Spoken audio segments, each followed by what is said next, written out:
Hello and welcome to a look at Cauldron for the Commodore 64, a game that was released by Palace Software. Now, the plot behind this game is written as a poem kind of thing, rhymey thing even, so I will read it up.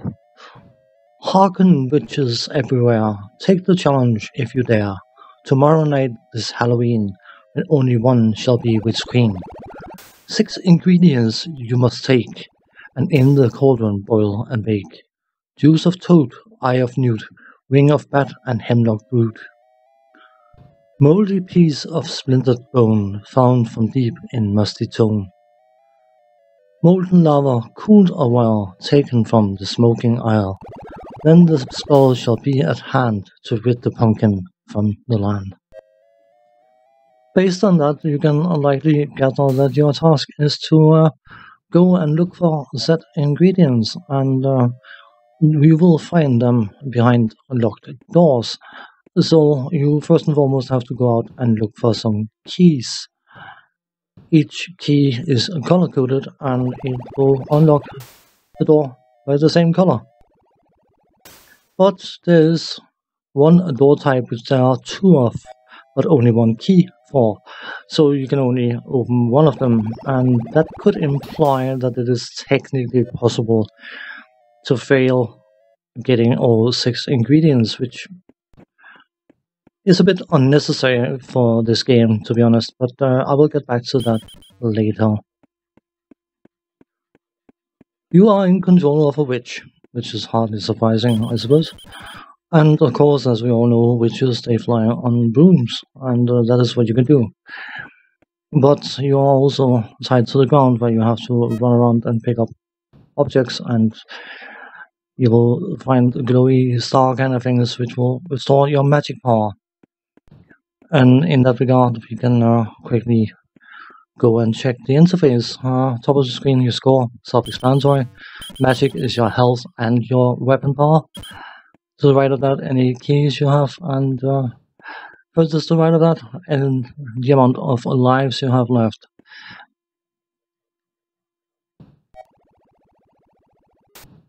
The magic can be used to shoot stuff while you are flying, but when you are running around on the ground, you are completely and utterly defenseless.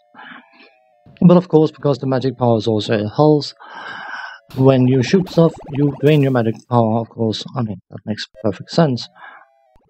And while it technically is less punishing to shoot stuff than getting hit by stuff, there is some other issues related to that, which, again, I will get back to later on.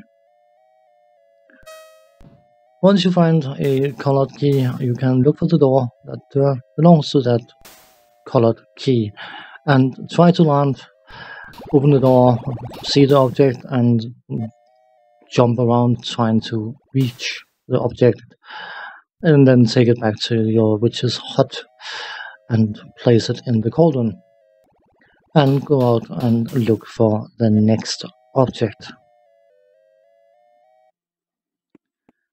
So let's do the technical stuff as per usual. From a graphical point of view, considering this game is from 1985, it doesn't actually look too bad.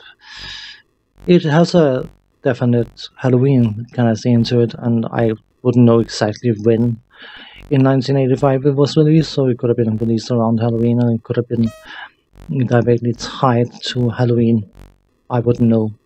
But it has an appropriately Halloweenish kind of look to it, with witches and pumpkins and bats and all that good stuff that you associate with Halloween. Considering the age of the game, I also think the graphics are relatively nice. It's very, very thematic for the setting, and as such, I'm perfectly happy with the graphical style. I don't think anything is amiss. Something is a bit basic, or some things, I should say, are a bit basic, but I have no issues with that at all. The sound design in general, the sound effects are bare bone. They are not exactly spectacular, and it's not exactly particularly exciting to listen to. The main theme of the game is slow to build up, but it again sets the tone kind of thing for a Halloweenish inspired game, and as such, it works perfectly fine. I think the tune takes too long to get going for my liking, but I wouldn't say it's a bad tune at all. The controls are perfectly serviceable. When you're on the ground, left to move left, right to move right, and up to take off on your trusty broomstick, assuming that there's nothing in the way. Anything that is not clear sky or an enemy, enemies will drain your energy over time instead, but anything that's not looking like either of the two before-mentioned objects or non-objects, if you want, will instantly kill you, which is fun and games. When you are flying, you push right to accelerate and you push left to brake, and then you can fire spells to destroy enemies, and you have to hold the joystick in the direction you want to shoot while hitting the fire button in order to fire off a spell.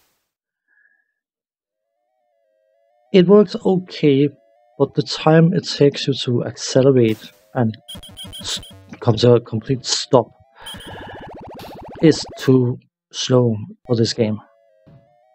Considering the distances you have to travel and the fact that you have to sometimes make virtual kick stops, and you can't, makes the flying bit rather frustrating, to be honest. Some general notes. The gameplay is fairly obvious, so I don't think I need to do more about that, but when I started playing this game, I noticed immediately that I had 8 lives, and that sent alarm bells flying all over the place, because I thought that meant the game was incredibly easy, or that that amount of lives was entirely justified. And I came to the conclusion that you could play this game having 80 lives and it wouldn't make much of a difference. You cannot defend yourself on the ground, and the enemies have no issues flying into you, and even though you can find magically recharge things, there can be far between them. When you're in the air, trying to get rid of enemies is pointless because they are infinitely respawning, and depending on the speed you're flying, the faster you fly, the more you are pushed back into the screen. So you constantly get hit from stuff that spawns right behind you and flies into you. And that makes the game unnecessarily difficult. I know it's a silly reference, but Dark Souls is horrifically difficult, but you can get accustomed to the difficulty and eventually progress in that game. You can't get accustomed to this difficulty because it's basically inflated to the point of being virtually unplayable in order to give the game some longevity, because if it wasn't super challenging, you would find the objects very quickly and be done with the game very, very quickly. Thematically, it has a certain charm, but personally, I did not find the gameplay in this game remotely enjoyable at all. On that note, thanks for watching, take care, see you next time, bye bye for now.